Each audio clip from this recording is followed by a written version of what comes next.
And the former mayor, John Tory, actually gave him a key to the city, which he so deserved. But we've never actually performed like this before, side by side. It's very simple. We just sort of go back and forth, song to song, story to story. Sometimes we kind of interject and interrupt each other's stories. That's kind of like the fun part, because it's not rehearsed. So anyway, thank you for coming to see this. I've learned so much more about Andy from this show, because there's lots of things that he tells the audience that he hasn't really told me, because he's a wonderful, warm, and loving man, but he's also, in I respect, is a very private person. So some things tend to come out in a show or in a song that wouldn't come out in a normal conversation. So all I'm trying to say is that I should be paying to watch this man. This is a song I wrote. It's the only song I've ever written that was a hit, where I set out to try to write a hit. The songs I've had that have been hits, whether for me as an artist or for other artists, have been wonderful accidents. Usually my songs come from being tortured by females. I would consider that was a fib, but that is the truth. But in this case, there's an artist in America, a country artist by the name Mark Wills, and he made his Tarn album for Mercury Records. And the powers that be decided that he didn't have that big, earth-shattering first single. And so I was called to Nassau to write with Keith Spiegel, brilliant producer-writer, to try to write his hit single. And basically, in some ways, songwriting is the greatest job in the world, because basically, my best songs have always been written in about 25 to 45 minutes, right? And so every morning, Keith and I would write. It was an unplugged kind of scene where Keith would play keyboard, I'd play guitar, we'd write. Every afternoon, we'd drink margaritas by the pool, and every night, we would drive to Paradise Island, which is this very richly upscale gambling place, And Keith was an addicted gambler. I have a lot of addictions, but gambling isn't one of them. And the first night, he blew about 5,000 under that wheel. Second night, 10. Well, by the fifth night, he'd gone through over $100,000 in gambling debts. And I thought it wasn't exactly a coincidence that it was on that fifth day that we wrote the song that ended up being a massive hit. Sometimes songs are written out of this economic necessity that doesn't sound romantic. But I have to admit that I don't know that much about country music. Meaning I've never really listened to country music. I'm not an expert on it. And for some strange reason, I started having country hits. Maybe because I don't even know why. Anyway, so I finished the song and then recorded the demo in my basement. And I didn't know whether to do a country demo, meaning hire a country singer and have fiddles and all that stuff, or whether I should do it the way I would do as if it was for my own record. So I decided to just do it as if it was for my own record and not as a country demo. So I cut it and sent it down to Nashville. I didn't hear anything for about a month, and I just thought I miscalculated that maybe I should have had a country singer. And I phoned Keith and said, "What happened? You don't like the demo?" I was sure this was going to be a hit. He says, "It's already a signal from Mark Wills. It's going to be #1 next week." And then it became a #1 hit, pop hit for 98 Degrees. So all I can say is, I think it was the margaritas that influenced me to write the song. For Keith, it was the $150,000 for the piano. And this is called "I Do Cherish You."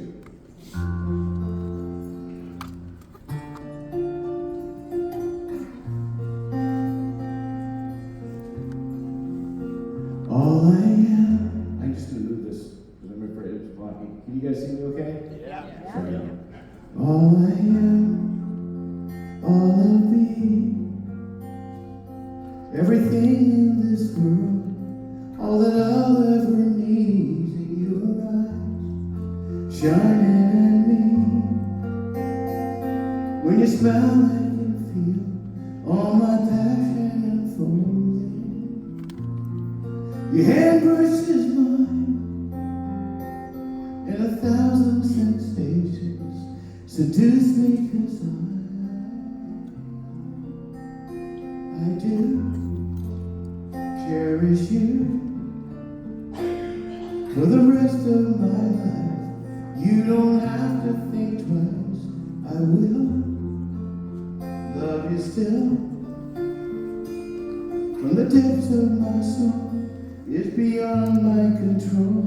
I've waited so long to say this to you. If you're asking, do I love you this much? I do.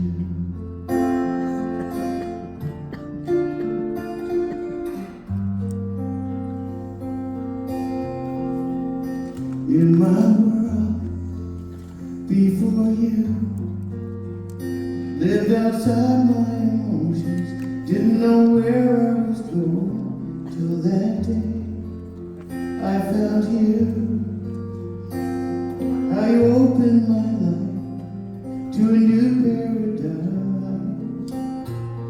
In a world torn by change, still with all my heart, to my dying day I do cherish you for the rest of my life. You don't have to think twice, I will love you still. From the depths of my soul, it's beyond my control. I've waited so long to say this to you. If you're asking, do I love you this much? Yes, I do. Oh, if you're asking, do I love you this much? I do.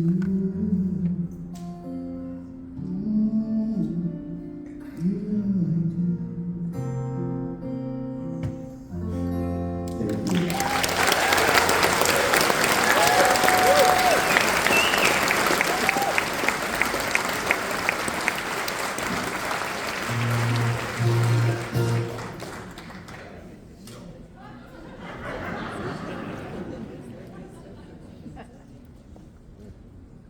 Hello.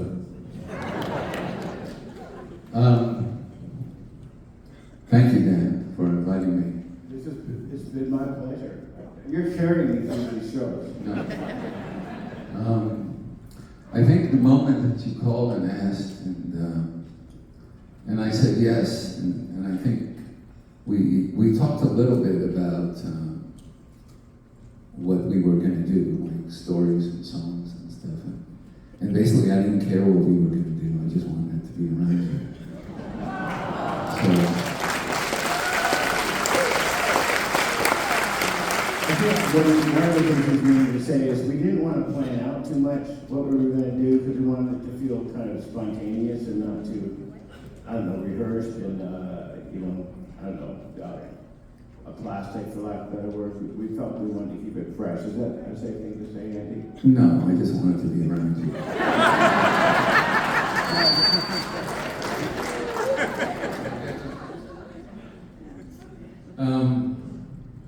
I'm going to take this off.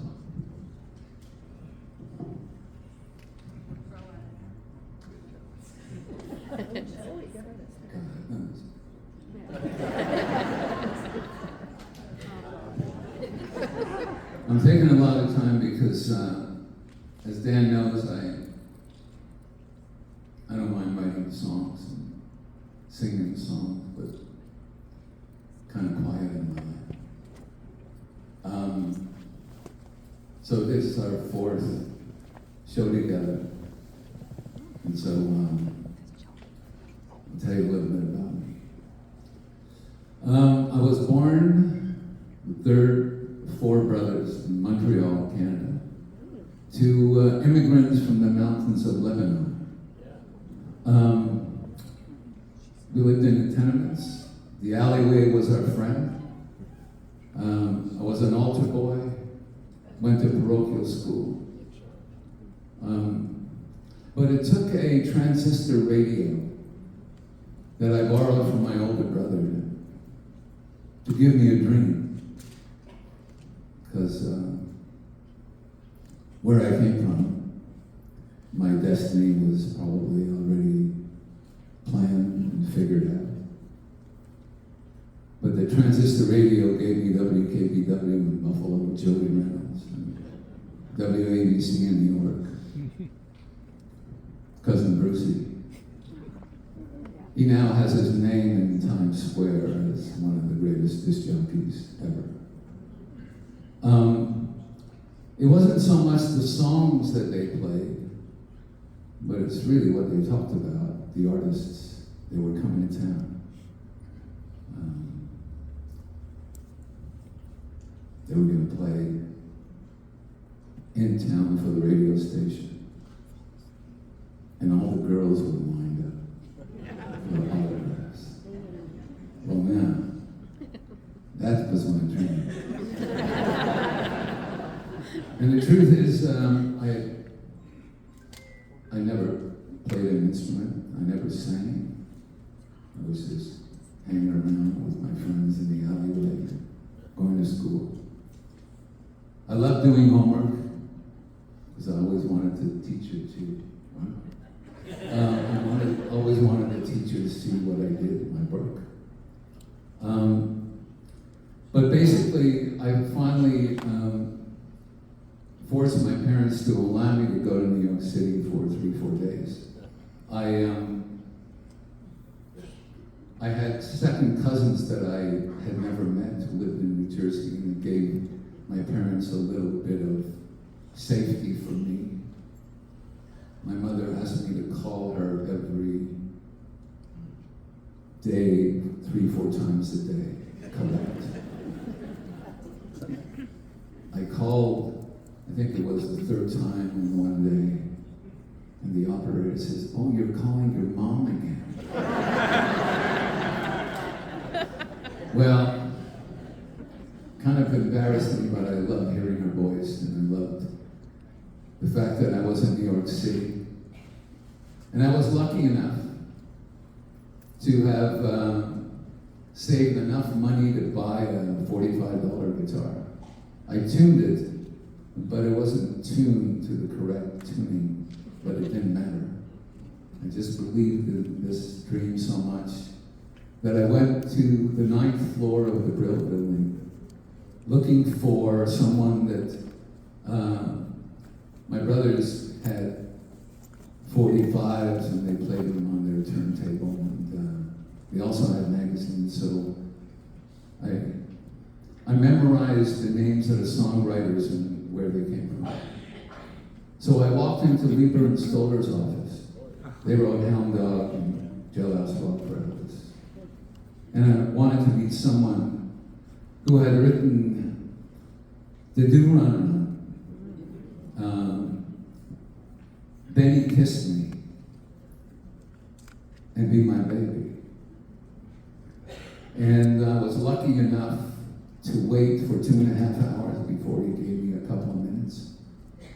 And he liked what he heard, and he asked me to come back the following week, and I told him, I have to go back to Montreal. My mom and dad only allowed me to come and stay for a couple of days. And he kind of looked at me, and when I played him the song I wrote, he kind of liked the beginning, but he didn't like the ending.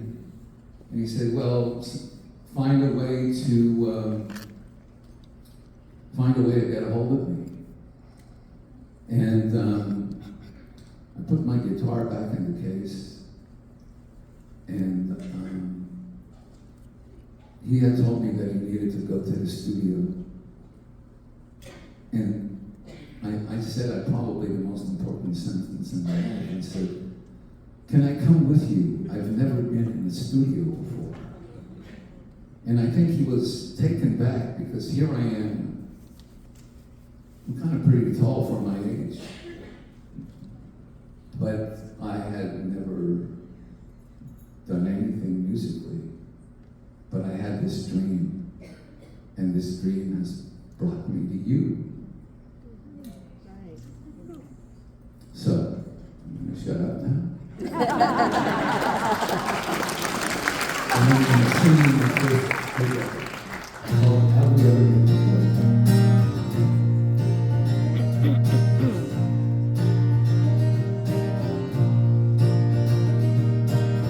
Look at you, baby, look at me. So in love we used to be. But now it's just a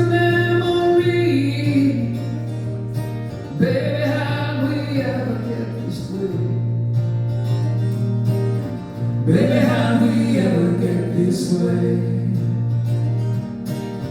Well, I recall when things are fine, and every day that sun would shine. When I was yours and you were mine. Baby, how we ever get this way? And tell me, baby, how we ever get this way? Ba la la la la la, ba la la la la la, ba la la la la la, ba la la la la la, ba la la la la la, ba la la la la la.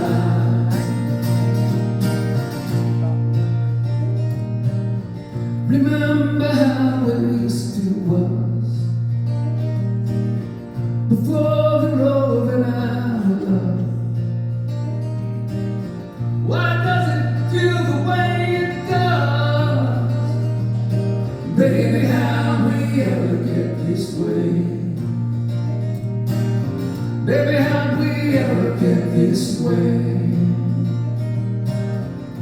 Time and time and time again. Ooh, I wonder why it all began. Ooh, and tell me how it's gonna end. Baby, how we ever get this way? And tell me, baby, how we ever get? Baby, how we ever get? Baby, how we ever get this way? La la la la la la, la la la la la, la la la la la la,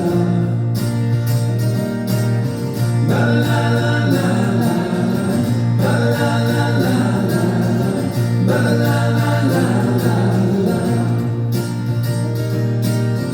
Baby, how we ever get this way? La la la la la la. Baby, how we ever get this way? Baby, how we ever get this way? La la la la la. Baby, how we ever get this way?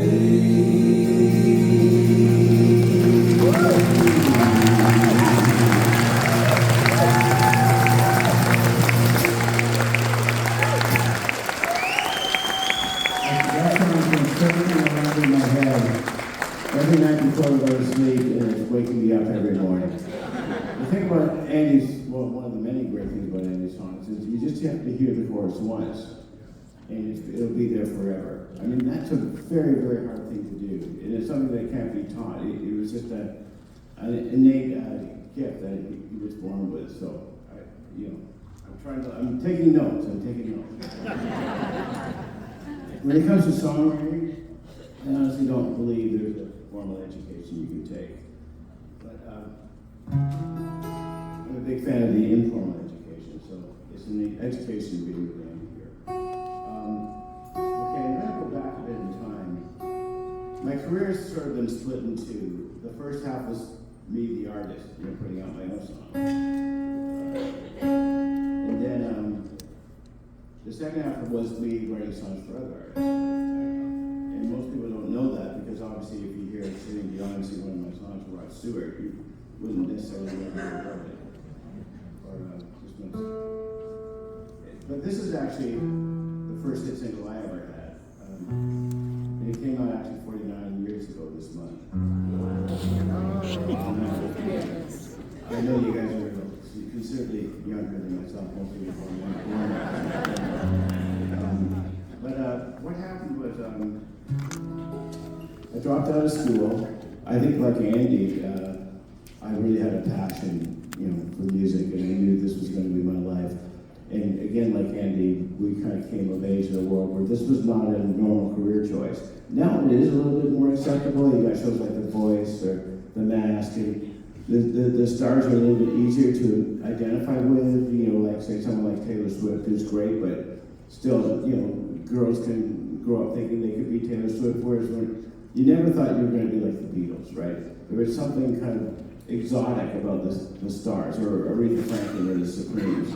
They had this otherworldly gift and charisma. So, you know, when I said I was going to be a singer, people thought I was absolutely nuts. They thought I'd actually be locked up. Anyway, and I was warned by my father that I was going to be a bum and a disgrace to the whole family, etc., etc. So when I was working for the civil service, when I was, say, 19 for $1.89 an hour, I kind of knew that my only escape, because I had no other skill, was music. So I would come home every day about 5 o'clock, and I would just go right to my guitar, and the strings would be dancing off my fingers. You know, I think it was the contrast between sorting mail and then going into music. That was such a glorious contrast. And then one night I wrote this song, 20 minutes, and the first line came out of nowhere. It was, "You make me want to be a father." And I thought, where did that come from? Because I didn't literally want to be a father at 19, but I guess I felt unconsciously that that was maybe the most beautiful expression of love that you could. I wasn't thinking about that analytically, but I guess that's why it flew out of my mouth. And it ended, I knew when I wrote it, I said, this is by far the best song I've ever written, and I was worried I would never write a better song. And strangely enough, Harry Belafonte somehow heard this song. I don't know how, because I'd never been to America. And he called me and asked me to come to New York to meet him. And he was my hero. I went to see him at what was then called the O'Keefe Center with my mom when I was about 6. I absolutely was head over heels. And I kept asking my mom, when is Mr. Belafonte coming back? Because at 5, 6, you don't realize that someone doesn't come back more than once a year. Anyway, so you can imagine, I don't know, think of someone that you've idolized, a hero that you always had, you know. Say Alice Munro, for example. Imagine actually being in the room with the person that you idolize. So there was a 19-year-old kid who worked for civil service, and there's Harry Belafonte with my song, which was a demo, not the record, blasting from the speakers full volume, and he's singing along with the exuberance of an 8-year-old boy. I'm going, is this really happening? Is this a dream? And this is a song, he just looks at me and says, how did you come up with a line like that so young? And he said, I'd like to sign you to my publishing company, put you on a salary, and the first thing I want to do is record the song and put it out as a single. And my brain did a quick calculation, and I realized that I knew this song was going to come out as a single. I just kind of knew it already. I said, if I'm going to go up against the likes of Joni Mitchell, Neil Young, Gordon Lightfoot, Bob Dylan, the Eagles, I can't come with my second best song. I did have confidence. I was a confident kid, as I believe Andy was as well. But I was also smart. I knew I wasn't so good that I could compete against those people with my second best song. So I told him the truth. I said, I'm sorry, Mr. Belafonte, I'm honored, but I can't go up against Elton John with my second best song. He understood. He was very gracious about it. And lo and behold, 1975, bam, How Come You Make Wanna Be, bam, on the radio. And I guess I just had this strange vision, and I do believe luck plays a big part in it, but I'm going to play this song to you now, for you now. And when I play it, I kind of just sort of think back to being 19. And the first time I heard that song on the radio, a friend of mine had driven up the driveway of my parents' house, and the song was blasting. Yeah.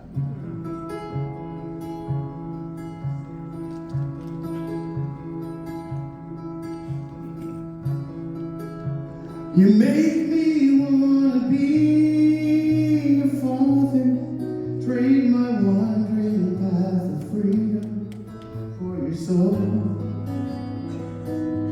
Oh, and all I must defy, and locked so deep inside, is on a roller coaster, riding out of control.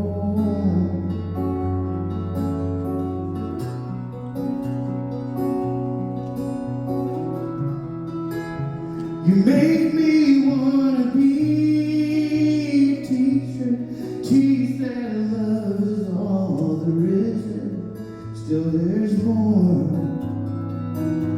Oh, and everywhere I turn, and everything I learn, shows me there's something new I've never seen before.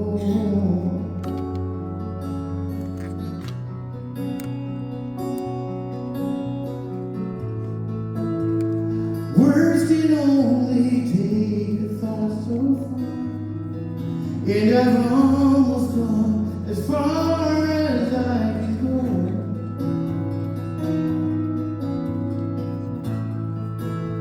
to see each other as we really are, exploring all around us as we grow, and we grow, and we grow.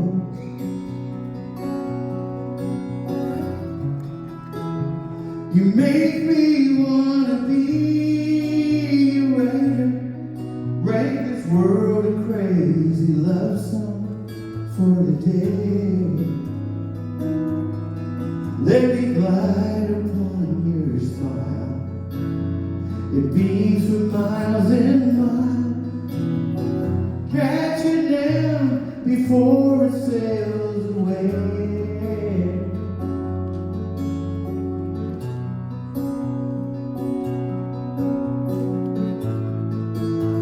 Words can only take a thought so far, and I guess I've gone as far as I can go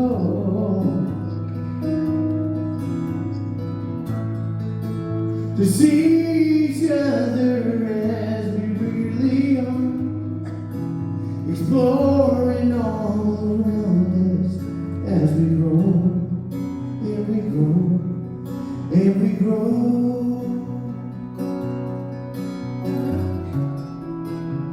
You make me wanna be a father, trade my wandering path of freedom for your soul. Oh, and all I once defied and locked so deep inside is on a roller coaster, riding out of control. Roller coaster, riding out of control.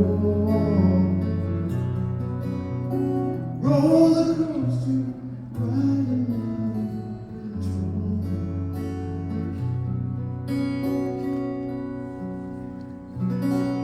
Thank you.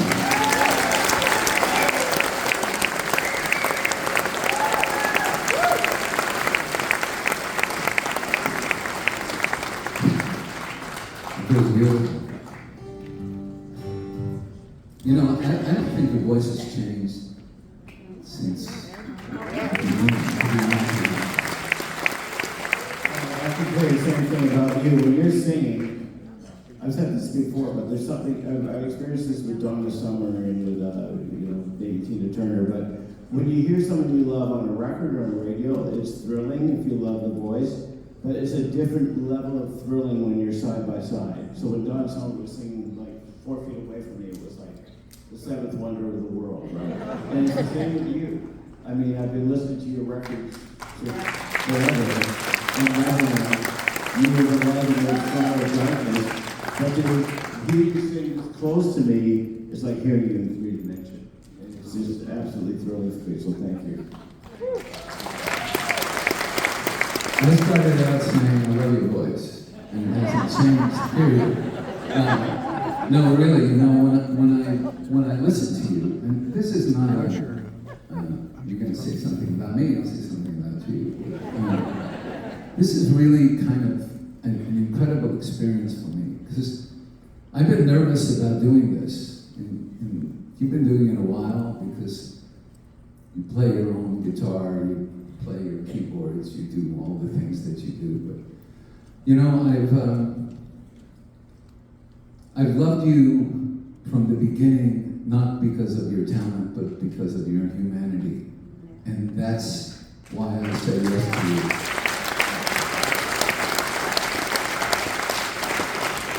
And I can hear it in your voice. Anyone that hears your voice, you've got to know, you've already known the person. So, honored again to do number 4. Before we go any further, this is my friend Bill Bell.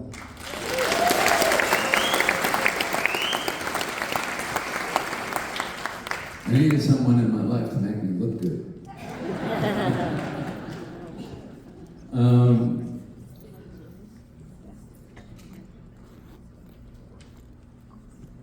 So after How Did We Ever Get This Way, there's this adage in the Brill Building, and I guess in the music business at that time, you're only as good as your last 2 minutes and 30 seconds. If you kind of have a semi-hit, you have another chance, but if it doesn't work, then you're on your own. And I couldn't be on my own because I really didn't know what I was doing, but I was creating things along the way that taught me a lot of lessons. And my mom and dad were married for 50 years. And there was a 30 years age difference. And so I often thought to myself, okay, so they had 4 boys. I'm the third. They loved us each. Well, I think my mom loved my brother Joseph the best. He was number 1, I was number 3, and it was a problem. But seriously though, I often wondered what they had to say to each other. And so I started writing a song. And the lyrics went, "Girl, I love you, you know I do. I do not doubt that you love me too. But you're so young, your life has just begun. Something tells me there'll come a day when you might wonder what slipped away while you've been with me, and you will want to be free." And I chose as a chorus, when I was really young, we never had a TV, so eventually we got a television that was like a computer size or whatever it was. And my father loved Westerns, but he didn't call them Westerns, he called them shoot-em-ups. So I said, I'm going to use that as my title, Shoot 'em Up, Baby. In other words, go and have a good time, because I'll be waiting here for you. So my song comes out, unfortunately, the same day that Robert Kennedy was assassinated. And so people were saying, Andy Kimmer from Canada writes about guns. And other people were saying that I wrote about drugs. And I didn't know what to say because I really didn't know how to combat that.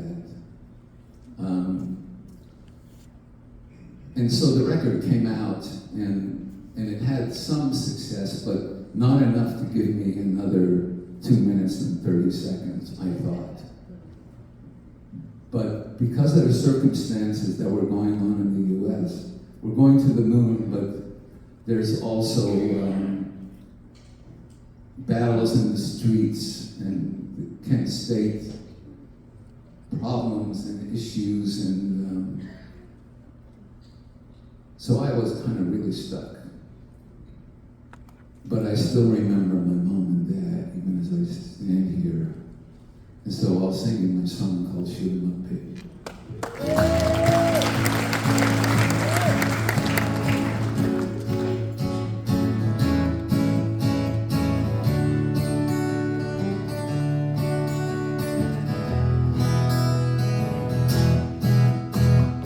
Girl, I love you, you know I do, and I do not doubt that you love me too, but you're so young. Your life's just begun. Something tells me there'll come a day when you just might wonder what slipped away while you've been with me, and you will want to be free. So shoot 'em up, baby. Shoot 'em up, baby. Shoot 'em up, baby. Get on out. Shoot 'em up. Shoot 'em up. Shoot 'em. Come on. Shoot 'em up, baby. Shoot 'em up, baby. If I lost you now, I would surely cry. But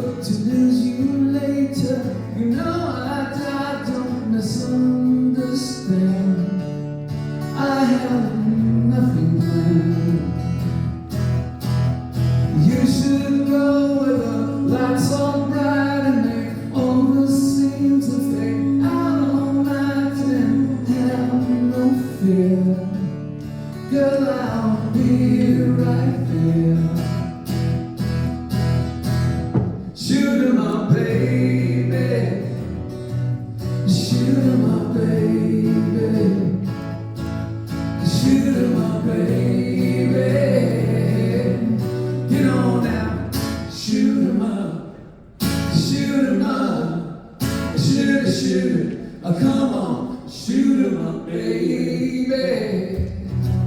Shoot her, my baby. Shoot her, shoot her, shoot her, shoot her, shoot her, shoot her, shoot her, my baby. Shoot her, my baby. Come on, spread your wings and fly, and try to touch the sky, but keep your powder dry.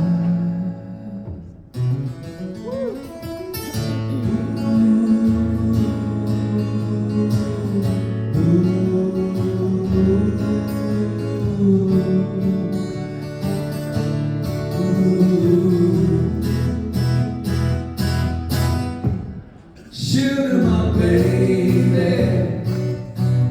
Shoot her, my baby. Shoot her, my baby. Shoot her, my baby. Shoot her, my baby. Shoot her, my baby.